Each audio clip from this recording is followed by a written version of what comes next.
Image Paodam Meng Tabiba Punamapu Kurumjari Ngasigi Maruba Pauda Citizenship Bill 2016 Khananaba Lok Sabhada Puthokre Start of India Manipur Jatra Ben Chief Minister N Birena Lamthakre Loinana Sayol Anisa Thagadaba Basics of News Reporting Asidagi Hodokre Haujik Mapungeba Pamuk Lobirase Citizenship Amendment Bill 2016 bo Joint Parliamentary Committee na yengsilaba matungda piba report adu khananaba Lok Sabha da puthokre Rajya Sabha da su khananaba list yaure hairi Afghanistan Bangladesh amasung Pakistan dagi ain kaina leibak asida sanglakhiba Hindu Sikh Buddhist Jain Parsi amasung Christian singbo citizenship piba yahananaba Citizenship Act 1955 bu bill asina semdokadoribani citizenship phangnanabagi damak sahi 13 India da leirakpagi mathau taramba adu sahi 6 ta tensilagani Overseas Citizen of India OCI ga mari leinabada amend taunabagi kakhalsu anawa bill asida yauri haire Miyoi amana ain amabu thugairabadi OCI registration adu kakthatnabagi damaktasu Citizenship Act 1955 bu ngasi puthokliba Citizenship Amendment Bill 2016 da yaure North East Students Organization Nesona Citizenship Amendment Bill 2016 gi mayokta India gi awang nongpo state singda hayeng kauriba general strike asi Manipur gi oina All Manipur Students Union MSU na mapung phana sagotkani haina phongdokre ngasi Dem College campus ta leiba MSU gi office ta paumi singa gi oiba mifam amada Union asigi Coordination and Networking Secretary Laisram Athobana Phongdokhibada MSU amadi North East laiba mahiroi kayana punsanduna semba organization ama oiriba Nesona mamang sahidagi hauna Citizenship Amendment Bill 2013 Parliament ta pass tawa yaroi haiduna taknaduna lakbani adubu laibak thibadi masigi ona tainabada India gi Prime Minister Narendra Modi na sahi asigi January 3 da handak pangthok kadoriba Lok Sabha election ga mari leinana pangthokpa thorom amada bill asi atuba matamda chanahalagani haina phongdokhiba laibak thibani Prime Minister na phongdokhibada wafam adubu yaningdaba phongdoktuna Nesona hayeng ayu pung 5 dagi nungthil pung 5 phawba general strike kaukhibani hairiba general strike asina lamdam masigi miyamna yalomi singi tungi laibakki damak khallaga mapung phana general strike sawgatpiu haina appeal tauke State Institute of Journalism Directorate of Information and Public Relations Government of Manipur na sinduna Basics of News Reporting gi matangda sayol anisa thagadaba certificate course ama ngasidagi Kaksing district ki Kaksing Panjau Palum da leiba Khamanpur College Kaksing da hudokre hudopagi thorom aduda Victoria Yengkhom MPS SP Kaksing na athoiba mitung Waikhom Phajatombi MCS Joint Director DIPR na thorom mapu amasung Piragu Principal Khamanipur College Kaksing na akhanaba lengbirakpa oina saruk yakhi Kaksing District ki tongan ba mafam kayadagi miyoi 95 henbana saruk yariba certificate course hogdokpa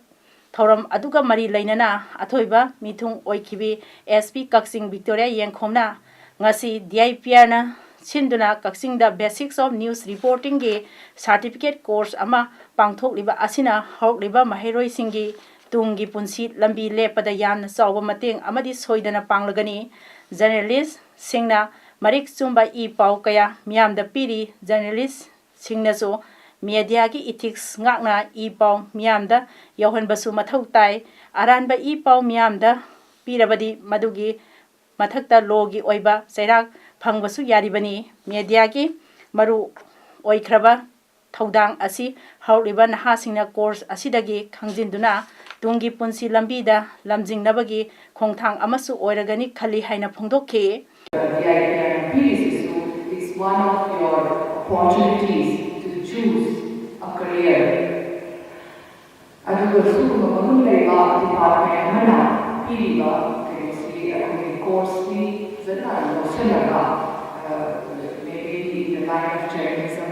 ꯑꯣꯏꯕ꯭ꯔꯥ ꯅꯠꯇ꯭ꯔꯒ ꯑꯇꯣꯞꯄ ꯑꯃꯗ ꯆꯪꯕ ꯀꯥꯟꯗꯁꯨ ꯃꯁꯤ ꯌꯥꯝ ꯗꯔꯀꯥꯔ ꯂꯩꯌꯦ ꯈꯜꯂꯦ ꯑꯩꯈꯣꯏꯅ ꯀꯣꯝꯄꯤꯇꯤꯁꯟ ꯑꯦꯛꯖꯥꯝ ꯊꯥꯅꯤꯡꯉꯁꯨ ꯑꯃ ꯑꯦꯅꯤꯊꯤꯡ ꯁꯤꯁꯤꯅ ꯑꯩꯈꯣꯏꯒꯤ ꯕꯦꯁꯤꯛ ꯐꯥꯎꯟꯗꯦꯁꯟ ꯑꯣꯏꯅ ꯑꯩꯅ ꯊꯝꯖꯅꯤꯡꯉꯤ ꯊꯧꯔꯝ ꯃꯄꯨ ꯑꯣꯏꯈꯤꯕ DIPRꯒꯤ ꯖꯣꯏꯟ ꯗꯥꯏꯔꯦꯛꯇꯔ ꯋꯥꯏꯈꯣꯝ ꯐꯖꯇꯣꯝꯕꯤ MCSꯅ ꯃꯍꯥꯛꯀꯤ ꯋꯥꯔꯣꯜ ꯄꯤꯔꯗꯨꯅ ꯍꯥꯏ DIPRꯒꯤ ꯃꯈꯥꯗ ꯁ꯭ꯇꯦꯠ ꯏꯟꯁꯇꯤꯇ꯭ꯌꯨꯠ ꯑꯣꯐ ꯖꯔꯅꯦꯂꯤꯁꯁꯤꯡꯅ ꯖꯔꯅꯦꯂꯤꯖꯝꯒꯤ ꯃꯇꯥꯡꯗ ꯇꯣꯉꯥꯟ ꯇꯣꯉꯥꯟꯕ ꯀꯣꯔꯁ ꯀꯌꯥ ꯑꯃ ꯄꯥꯡꯊꯣꯛꯇꯨꯅ ꯂꯥꯛꯂꯤ ꯑꯗꯨꯒ ꯈꯔ ꯂꯥꯞꯊꯣꯛꯅ ꯂꯩꯔꯤꯕ ꯗꯤꯁꯇ꯭ꯔꯤꯛꯁꯤꯡꯗ ꯂꯩꯔꯤꯕ ꯖꯔꯅꯦꯂꯤꯖꯝꯕꯨ ꯄꯥꯝꯖꯕ ꯅꯍꯥ ꯀꯌꯥ ꯂꯝꯖꯤꯡ ꯂꯝꯇꯥꯛ ꯄꯤꯕꯤꯅꯕ ꯂꯩꯇꯕ ꯑꯃꯗꯤ ꯏꯝꯐꯥꯜꯗ ꯂꯥꯛꯇꯨꯅ ꯖꯔꯅꯦꯂꯤꯖꯝ ꯇꯝꯂꯕꯁꯨ ꯃꯗꯨꯒꯤ ꯈꯨꯗꯣꯡꯆꯥꯕ ꯐꯪꯗꯕ ꯀꯌꯥꯗ ꯖꯔꯅꯦꯂꯤꯖꯝꯒꯤ ꯋꯥꯈꯜꯂꯣꯟ ꯐꯥꯎꯍꯟꯕ ꯉꯝꯅꯅꯕ ꯄꯥꯟꯗꯝ ꯑꯃ ꯑꯣꯏꯅ ꯗꯤꯁꯇ꯭ꯔꯤꯛꯁꯤꯡꯗ ꯆꯠꯇꯨꯅ ꯑꯇꯦꯟꯕ ꯃꯇꯝꯒꯤ ꯀꯣꯔꯁ ꯑꯁꯤ ꯄꯥꯡꯊꯣꯛꯄꯅꯤ ꯀꯣꯔꯁ ꯑꯁꯤꯗꯒꯤ ꯃꯊꯪ ꯆꯪꯁꯤꯟꯗꯨꯅ ꯖꯔꯅꯦꯂꯤꯁꯀꯤ ꯁꯤꯟꯐꯝ ꯑꯁꯤꯗ ꯃꯥꯏ ꯄꯥꯛꯅ ꯆꯪꯁꯤꯟꯕꯒꯤ ꯑꯍꯥꯟꯕ ꯈꯣꯡꯊꯥꯡ ꯑꯃ ꯑꯣꯏꯅ ꯄꯥꯡꯊꯣꯛꯄꯅꯤ ꯁꯔꯨꯛ ꯌꯥꯔꯤꯕ ꯅꯍꯥꯁꯤꯡ ꯃꯍꯩꯔꯣꯏꯁꯤꯡꯁꯨ ꯀꯣꯔꯁ ꯑꯁꯤ ꯃꯄꯨꯡ ꯐꯥꯅ ꯁꯔꯨꯛ ꯌꯥꯗꯨꯅ ꯀꯣꯔꯁ ꯑꯁꯤꯒꯤ ꯆꯞ ꯆꯥꯕ ꯃꯍꯩ ꯂꯧꯍꯧꯁꯤ ꯍꯥꯏꯅ ꯐꯣꯡꯗꯣꯛꯈꯤ ꯑꯩꯈꯣꯏꯒꯤ ꯀꯣꯔꯁꯁꯤ ꯑꯩꯈꯣꯏꯒꯤ ꯔꯤꯂꯤꯁ ꯇꯧꯖꯕ ꯔꯤꯁꯣꯔꯁ ꯄꯔꯁꯟꯁꯤꯡ ꯂꯩ SIGꯒꯤ ꯔꯤꯁꯣꯔꯁ ꯄꯔꯁꯟꯁꯤꯡ ꯑꯩꯈꯣꯏꯒꯤꯁꯨ ꯔꯦꯒꯨꯂꯔ ꯑꯣꯖꯥꯁꯤꯡ ꯔꯤꯀ꯭ꯔꯨꯠꯃꯦꯟ ꯇꯧꯕꯅ ꯃꯔꯝ ꯑꯣꯏꯗꯨꯅ ꯑꯩꯈꯣꯏꯒꯤ ꯃꯇꯝ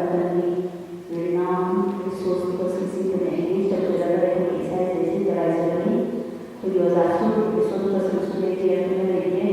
ꯉꯁꯤ ꯑꯁꯤ ꯐꯣꯡꯗꯣꯛꯆꯔꯒ ꯑꯩꯈꯣꯏꯒꯤ ꯀꯣꯃꯟ ꯅꯝꯕꯔ ꯃꯥꯔꯛꯁꯤ ꯂꯣꯏꯖꯔꯒ ꯀ꯭ꯂꯥꯁ ꯍꯧꯖꯒꯗꯕꯅꯤ 15 days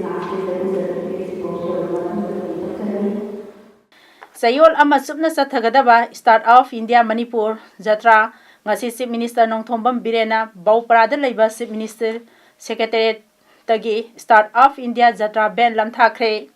ꯉꯁꯤ ꯍꯧꯗꯣꯛꯄꯒꯤ ꯊꯧꯔꯝ ꯑꯗꯨꯒ ꯃꯔꯤ ꯂꯩꯅꯅ ꯆꯤꯞ ꯃꯤꯅꯤꯁꯇꯔ N ꯕꯤꯔꯦꯟꯅ ꯐꯣꯡꯗꯣꯛꯈꯤꯕꯗ ꯉꯁꯤꯗꯒꯤ ꯖꯅꯋꯥꯔꯤ 18 ꯐꯥꯎꯕ ꯆꯌꯣꯜ ꯑꯃ ꯆꯨꯞꯅ ꯆꯠꯊꯒꯗꯧꯔꯤꯕ start up India Manipur Yatra ꯑꯁꯤ department of industrial policy and promotion DIPPꯒꯤ ꯁ꯭ꯇꯥꯔꯠ ꯑꯞ ꯏꯟꯗꯤꯌꯥ ꯏꯅꯤꯁꯤꯌꯦꯇꯤꯚꯀꯤ ꯃꯈꯥꯗ ꯄꯥꯡꯊꯣꯛꯄꯅꯤ ꯂꯝꯗꯝ ꯑꯁꯤꯗ ꯂꯩꯔꯤꯕ ꯑꯄꯤꯛꯄ ꯈꯨꯡꯒꯪ ꯀꯌꯥꯗ ꯂꯩꯕ ꯏꯟꯇꯔꯄ꯭ꯔꯦꯅꯔꯁꯤꯡꯕꯨ ꯊꯧꯅꯥ ꯄꯤꯕꯒꯤ ꯋꯥꯈꯜꯂꯣꯟꯗ ꯖꯇ꯭ꯔꯥ ꯑꯁꯤ ꯄꯥꯡꯊꯣꯛꯄꯅꯤ ꯍꯥꯏꯅ ꯐꯣꯡꯗꯣꯛꯈꯤ ꯉꯁꯤ ꯂꯝꯊꯥꯈꯤꯕ ꯖꯇ꯭ꯔꯥ ꯕꯦꯟ ꯑꯁꯤꯅ ꯂꯝꯗꯝ ꯑꯁꯤꯗ ꯂꯩꯔꯤꯕ ꯇꯣꯉꯥꯟ ꯇꯣꯉꯥꯟꯕ ꯃꯍꯩꯂꯣꯏꯁꯪ ꯀꯌꯥꯗ ꯆꯠꯇꯨꯅ ꯏꯟꯈꯠꯂꯛꯂꯤꯕ ꯃꯍꯩꯔꯣꯏꯁꯤꯡꯕꯨ ꯊꯧꯅꯥ ꯑꯃꯗꯤ ꯋꯥꯈꯜꯂꯣꯟ ꯀꯌꯥ ꯄꯤꯕ ꯉꯝꯒꯅꯤ ꯍꯥꯏꯈꯤ ꯊꯥ ꯑꯁꯤꯒꯤ ꯃꯔꯤꯗ ꯃꯅꯤꯄꯨꯔꯗ ꯂꯥꯛꯂꯝꯕ BJPꯒꯤ ꯂꯨꯆꯤꯡꯕ ꯄ꯭ꯔꯥꯏꯝ ꯃꯤꯅꯤꯁꯇꯔ ꯅꯔꯦꯟꯗ꯭ꯔ ꯃꯣꯗꯤꯅ ꯂꯥꯛꯄ ꯑꯗꯨꯗ ꯃꯅꯤꯄꯨꯔ ꯃꯤꯌꯥꯝꯒꯤꯗꯃꯛ ꯀꯔꯤꯒꯨꯝꯕ ꯑꯈꯟꯅꯕ ꯄꯦꯀꯦꯖ ꯈꯔ ꯂꯥꯎꯊꯣꯛꯂꯝꯒꯗ꯭ꯔꯥ ꯍꯥꯏꯔꯒ ꯃꯤꯌꯥꯝꯗ ꯃꯩ ꯑꯣꯏꯅ ꯆꯨꯁꯤꯜꯂꯒ ꯆꯠꯈ꯭ꯔꯦ ꯍꯥꯏꯅ ꯍꯥꯟꯅꯒꯤ ꯀꯣꯡꯒ꯭ꯔꯦꯁꯀꯤ ꯆꯤꯞ ꯃꯤꯅꯤꯁꯇꯔ ꯑꯣꯀ꯭ꯔꯝ ꯏꯕꯣꯕꯤꯅ ꯐꯣꯡꯗꯣꯛꯈ꯭ꯔꯦ ꯃꯅꯤꯄꯨꯔ ꯄ꯭ꯔꯗꯦꯁ ꯀꯣꯡꯒ꯭ꯔꯦꯁ ꯀꯃꯤꯇꯤꯅ ꯁꯤꯟꯗꯨꯅ ꯉꯁꯤ ꯀꯣꯡꯒ꯭ꯔꯦꯁ ꯚꯋꯟꯗ ꯄꯥꯡꯊꯣꯛꯄ ꯄꯥꯎꯒꯤ ꯃꯤꯐꯝ ꯑꯃꯗ ꯑꯣꯀ꯭ꯔꯝ ꯏꯕꯣꯕꯤꯅ ꯃꯈꯥ ꯇꯥꯅ ꯍꯥꯏꯈꯤ ꯃꯅꯤꯄꯨꯔꯗ ꯄ꯭ꯔꯥꯏꯝ ꯃꯤꯅꯤꯁꯇꯔ ꯅꯔꯦꯟꯗ꯭ꯔ ꯃꯣꯗꯤ ꯂꯥꯛꯂꯕꯗꯤ ꯑꯅꯧꯕ ꯆꯍꯤꯒꯤ ꯑꯅꯧꯕ ꯈꯨꯗꯣꯜ ꯑꯣꯏꯅ ꯀꯔꯤꯒꯨꯝꯕ ꯄꯦꯀꯦꯖ ꯈꯔꯗꯤ ꯂꯥꯎꯊꯣꯛꯂꯝꯒꯅꯤ ꯍꯥꯏꯕꯁꯤ ꯃꯅꯤꯄꯨꯔꯒꯤ ꯃꯤꯌꯥꯝꯅ ꯊꯥꯖꯕꯅꯤ ꯑꯗꯨꯕꯨ ꯄ꯭ꯔꯥꯏꯝ ꯃꯤꯅꯤꯁꯇꯔꯅ ꯃꯤꯌꯥꯝꯗ ꯃꯩ ꯑꯣꯏꯅ ꯆꯨꯁꯤꯜꯂꯒ ꯍꯟꯈꯤꯕ ꯊꯧꯑꯣꯡꯁꯤ ꯎꯕꯗ ꯃꯤꯌꯥꯝ ꯃꯊꯃꯣꯏꯗ ꯄ꯭ꯔꯣꯛ ꯆꯥꯛꯄ ꯅꯠꯇꯅ ꯀꯔꯤꯁꯨ ꯎꯄꯥꯏ ꯂꯩꯈꯤꯗꯦ ꯄ꯭ꯔꯥꯏꯝ ꯃꯤꯅꯤꯁꯇꯔ ꯂꯥꯛꯀꯅꯤ ꯇꯥꯕꯗ ꯑꯩꯈꯣꯏ ꯉꯝꯈꯩ ꯂꯩꯇꯅ ꯅꯨꯡꯉꯥꯏꯕ ꯄꯣꯛꯈꯤ ꯄ꯭ꯔꯥꯏꯝ ꯃꯤꯅꯤꯁꯇꯔꯅ ꯂꯥꯛꯂꯕꯗꯤ ꯃꯅꯤꯄꯨꯔꯒꯤꯗꯃꯛꯇ ꯆꯥꯎꯈꯠ ꯊꯧꯔꯥꯡ ꯈꯔꯗꯤ ꯂꯥꯎꯊꯣꯛꯂꯝꯕ ꯌꯥꯏ ꯍꯥꯏꯕꯒꯤ ꯑꯩꯈꯣꯏꯗꯁꯨ ꯑꯆꯦꯠꯄ ꯊꯥꯖꯕ ꯊꯝꯈꯤ ꯑꯗꯨꯕꯨ ꯃꯤꯌꯥꯝꯗ ꯃꯩ ꯆꯨꯁꯤꯜꯂꯝꯂꯒ ꯍꯟꯈꯤꯕꯁꯤꯗꯤ ꯅꯨꯡꯉꯥꯏꯇꯦ ꯑꯃꯔꯣꯝꯗ ꯍꯥꯟꯅ ꯄꯥꯜꯂꯝꯕ ꯀꯣꯡꯒ꯭ꯔꯦꯁ ꯂꯩꯉꯥꯛꯇ ꯂꯨꯄꯥ ꯀ꯭ꯔꯣꯔ ꯀꯌꯥ ꯄꯨꯁꯤꯜꯂꯝꯕꯅ ꯃꯗꯨ ꯁꯤꯡꯗꯣꯛꯅꯕ ꯍꯣꯠꯅꯕꯗ ꯑꯋꯥꯕ ꯑꯣꯏꯔꯦ ꯍꯥꯏꯅ ꯉꯥꯡꯂꯤꯕꯗꯨ ꯈꯪꯂꯒ ꯉꯥꯡꯂꯤꯕ꯭ꯔꯥ ꯈꯪꯗꯅ ꯉꯥꯡꯂꯤꯕ꯭ꯔꯥ ꯍꯥꯏꯅ ꯍꯪꯗꯨꯅ ꯋꯥꯉꯥꯡ ꯑꯗꯨꯅ ꯃꯤꯌꯥꯝꯗ ꯂꯥꯟꯅ ꯆꯠꯈꯤꯅꯕꯒꯤ ꯃꯔꯝ ꯑꯃ ꯑꯣꯏꯍꯜꯂꯦ BJPꯒꯤ ꯂꯨꯆꯤꯡꯕꯁꯤꯡꯗꯤ ꯍꯥꯏꯁꯤꯔꯥ ꯋꯥꯉꯥꯡꯂꯣꯏꯁꯤꯡ ꯍꯥꯏꯁꯤꯔꯥ ꯈꯔꯅ ꯀꯣꯡꯒ꯭ꯔꯦꯁꯄꯨ ꯍꯨꯟꯗꯨꯅ ꯉꯥꯡꯕ ꯑꯁꯤ ꯉꯥꯡꯍꯟꯅꯤꯡꯗꯦ ꯀꯔꯤꯒꯨꯝꯕ ꯊꯕꯛ ꯑꯃꯒꯤ ꯃꯔꯝꯗ ꯋꯥ ꯉꯥꯡꯒꯦ ꯍꯥꯏꯔꯕꯗꯤ ꯈꯪꯂꯒ ꯂꯥꯏꯔꯤꯛ ꯈꯔ ꯄꯥꯔꯒ ꯉꯥꯡꯕꯤꯌꯨ ꯄ꯭ꯔꯥꯏꯝ ꯃꯤꯅꯤꯁꯇꯔꯅ ꯍꯥꯟꯅ ꯄ꯭ꯔꯥꯏꯝ ꯃꯤꯅꯤꯁꯇꯔ ꯑꯣꯏꯗ꯭ꯔꯤꯉꯩꯗ ꯒꯨꯖꯔꯥꯠꯇ ꯆꯤꯞ ꯃꯤꯅꯤꯁꯇꯔ ꯑꯣꯏꯅ ꯂꯩꯔꯝꯕ ꯃꯇꯝꯗꯨꯗ ꯂꯨꯄꯥ ꯀ꯭ꯔꯣꯔ ꯀꯌꯥ ꯇꯣꯜꯂꯝꯂꯒ ꯄ꯭ꯔꯥꯏꯝ ꯃꯤꯅꯤꯁꯇꯔ ꯑꯣꯏꯔꯛꯈꯤꯕꯅꯤ ꯆꯤꯞ ꯃꯤꯅꯤꯁꯇꯔ ꯑꯣꯏꯅ ꯒꯨꯖꯔꯥꯠꯇ ꯂꯩꯔꯤꯉꯩꯗ ꯄ꯭ꯔꯥꯏꯝ ꯃꯤꯅꯤꯁꯇꯔ ꯃꯣꯗꯤ ꯏꯟꯗꯤꯌꯥꯒꯤ ꯃꯅꯨꯡꯗ ꯁꯦꯜ ꯇꯣꯟꯕꯗ ꯑꯍꯨꯝꯁꯨꯕ ꯇꯥꯈꯤꯕꯅꯤ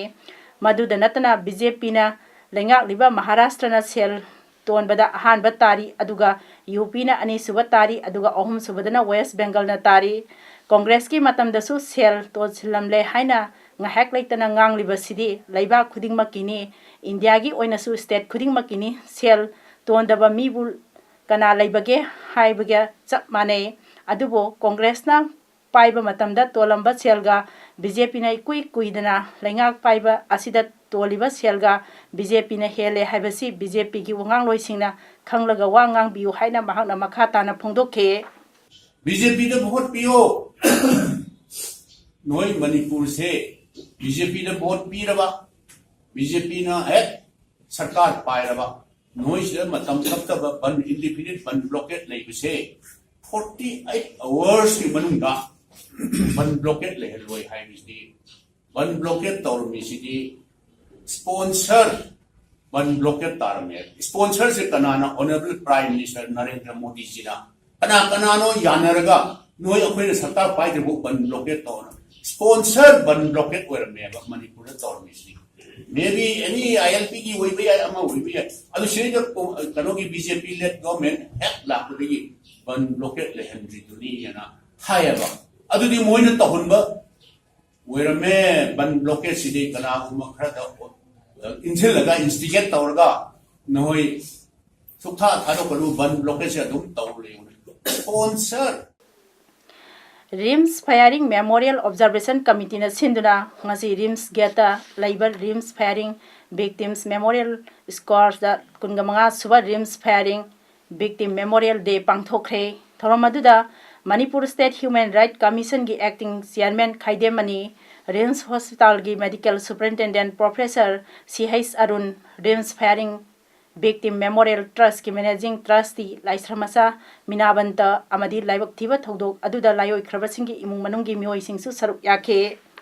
thoromaduga mari lainana Khaidemani na phongdokhibada laibak thiba thodok aduda laikhidrabasing amadi asopa asigi asumba wayal phangnanabagi damak hakthengnana hotnakhibana ngasigi ningsingbagi numit asi lakpada matam kuiraba thodok oirabasu ngarang tamak thopagum thamoida nungaitaba phawe matam aduda CRPF na lamdam masida ot naikibasing asi aduki matik yamkhre Rims thodok asi leibak miyamna CRPF sing asi maralai haiba khanglaba phawba sakhi pibinaba mioi thibada awaba oiki tasengbani matam adugi miyamna CRPF asibo yamna kibagi mami ama chauna tarami haikhe mahana makhata na haikibada human right kananabagi damakta songthorakliba activist singbo thagatli haujiki matam asidadi thauna phaba phabi activist kaya mathau tare democracy chatpa leibak asida leiriba aikhoi miyam gi damak hak ngak senba haibasi leibak ki mathauni leibak miyamna khudong thiba ama thokpa matamda thodok adubo watem nabagi thorangda atopa leibak thiba thodok kaya thokhanduna laiminari aikhoi masel waminabagi mahot aikhoi wakatpagi hainabi thamlasi haikhe Andro Kendagi manungda semgat sagat kiba tongan ba project kaya ngasi Forest and Environment Minister TH Syam Kumar na sangaduna miyamda sinabaga loinana project kaya amana semgat sagadam nabagidamak urep yung tangkre Imphal East ki manung sanba huikap awang lekaidal saba lam koiba lakpasingi pothasang haikol sangabaga mari lainana Minister TH Syam Kumar na hai ngasi sangariba pothasang asina Andro Kendrada lairiba miyamgi semitlonda sauna kanaba piragani Androda mapan gi lam koiba lakpasingna mamangaidagi lairakpa yumlai kairegi mawong matau adu lainingbagi apamba phongdorupagi matung ina khongthang asi paikhalakpani pothasang asi Andro Kendragi manungda laiba tongan ba maphamsingdasu semgatnaba thorang lairi haikhe center gi senthang makhada sagatliba huikap high school gi phamung chama laiba girls hostel asi MLA local area development fund gi makhadagi ahenba senpham hapsinduna phamung chawnga leiba girls hostel gi thakta ongkhatnaba hotnari haina Minister Syam Kumar na ngasi huikap high school gi sagatliba girls hostel gi phibam jengsinbaga mari leinana paumi singda phongdoloduna mahakna hai miyamgi oiba mathau taba leibadagi phamung chawnga da hengatna sagatpani haina phongdokhe Library and Information Center Kaksing na sinduna hauji center asida sathariba third Kaksing Book Fair 2019 gi ngasi humni sanba numita Writer Smith Saireng pathokpagi session pangthokre ngasi gi Writer Smith ki thoromda retired principal P Kunjona chair lobaga loinana SP Kaksing Victoria Yengkom na special guest oina saruk yakhe Saireng pathokpagi session aduda Y Dananjoy P Nimai and Amuyaima Kengba Yengkom Dr. and Pramodini and Uttam Kumar yauna kabin ni phuromna saireng pathokhe Siroi Transport and Cooperation ki makhada Tata DI gi Association ama semkhre ngasi more ward number 5 ta leiba Manipuri Muslim Council more MMCM gi office ki meeting hall da Siroi Transport and Cooperation gi makhada ngasi Tata DI gi oiba association ama semkhre ngasi gi association asi sembagi thorom aduda MMCM gi amadi Gorkha Samaj gi leader sing amadi association asi gi member kya su yakhe Tata DI association gi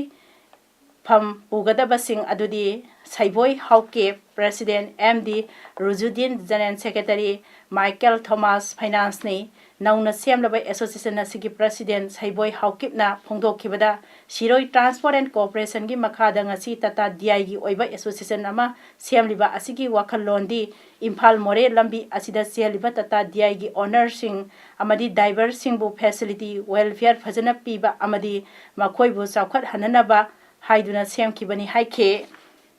A motive DI Siroi Transport Association ki makhada DI Association form toba motive si karira hai ta di ya abu makhai si khoina more to infal gi manung sida chin riba DI owners and drivers mayam je khoina facilities welfare fazana muong tana fazana piba aduga chawkhat anba All Kaksing Kunau Sports Association Aksa Kaksing Kunau na Sinduna ngasidagi Kaksing Kunau Government High School Ground da sahi 32 makhagi angang singi grassroots football development program ama hugdokre football development program asi tha ama chupna chathagadabani haire Augusta Westland gi Khusabi Christian Miseli amasong Guido Husky na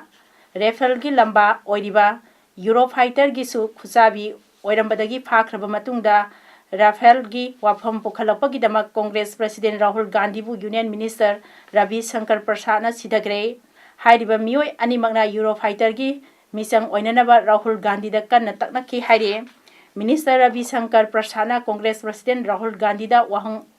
Ahung Khaksu Hangke Haise El gi Wafam Lok Sabada Kananaba Pukhalapada Rahul Gandhi na Maral Siriba Adugi Pakum Defense Minister Nirmala Sitaramanna Pikrabani Haike Lupa Crore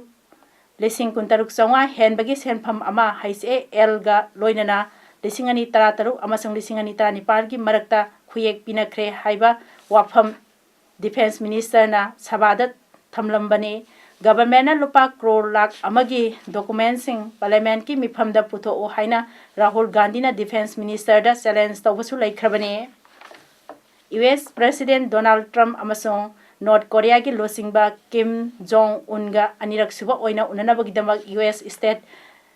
Development Official singna North Korea gi makhoi ga phammanaba singa Vietnam gi capital Hanoi da unakre losingba ani aduna unanabagi mafam aduso Hanoi da oirabayai United States amasong North Korea animakta Vietnam gi diplomatic relation lay US amasong North Korea na anirak suba oina unanabagi mafamgi matangda laibak anina wari sanari haiba wafam US President Donald Trump na phongdokpa laikre North Korea gi losingba Kim na so makti Donald Trump ka unanaba sem saduna lai haikre haujik aroibada maroiba pau amuhana Citizenship Bill 2016 khananaba Lok Sabha da puthokre Start of India Manipur Jatra Ban Chief Minister N. Birena Lamthakre Loinana Sayol Ani Sathagadaba Basics of News Reporting Asidagi Hogdokre Ngasigidamaktadi Image Paodam Pijaba Loisinjare Meng Tabiru Punamapu Amukahana Kurumjari